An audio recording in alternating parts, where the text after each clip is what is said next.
नमस्कार फ्रेंड्स, परत एकदा आपल्या हेल्दी टिप्स मराठी चॅनलवर आजचा व्हिडिओ एक अत्यंत महत्त्वाचा विषय घेऊन आले.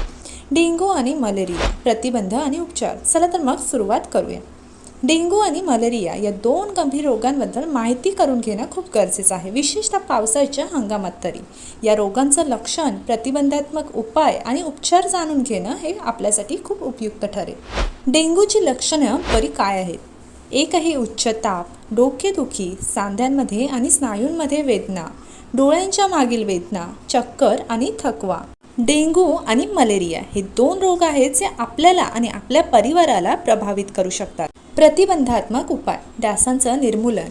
घरातील आणि बाहेरील पाणी साठून राहणाऱ्या ठिकाणांवर लक्ष द्या. डास निरोधक वापरा. स्प्रे, क्रीम आणि मॉस्किटो नेटचा वापर करा. पूर्ण बाह्याचे कपडे घाला. शरीर झाकले जाईल असे कपडे घाला. घरेलू उपाय म्हणजे नीम आणि लिंबांचा वापर करा. मलेरिया. अनियमित ताप, सामान्यतः थंडी वाजून येतो आणि नंतर ताप देखील वाढतो. घाम येणं आणि थंडी वाजणं ही देखील लक्षणे मलेरियाची आहेत. डोकेदुखी, मळमळ आणि उलट्या, स्नायू आणि सांध्यात वेदना, रक्ताच्या पेशींचा अभाव म्हणजेच ॲनेमिया.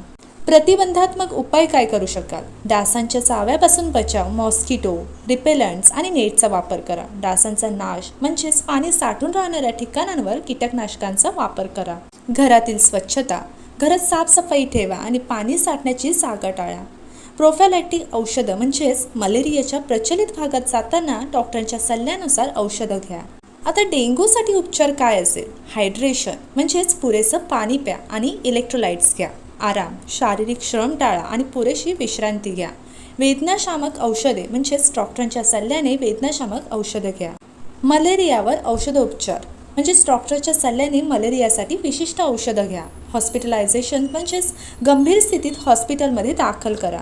तर फ्रेंड्स, डेंग्यू आणि मलेरिया यांचा प्रसार टाळण्यासाठी योग्य खबरदारी घेणं हे आवश्यक आहे. जर तुम्हाला हा व्हिडिओ उपयुक्त वाटला तर कृपया लाईक करा, शेअर करा आणि आमच्या चॅनलला सबस्क्राईब देखील करा.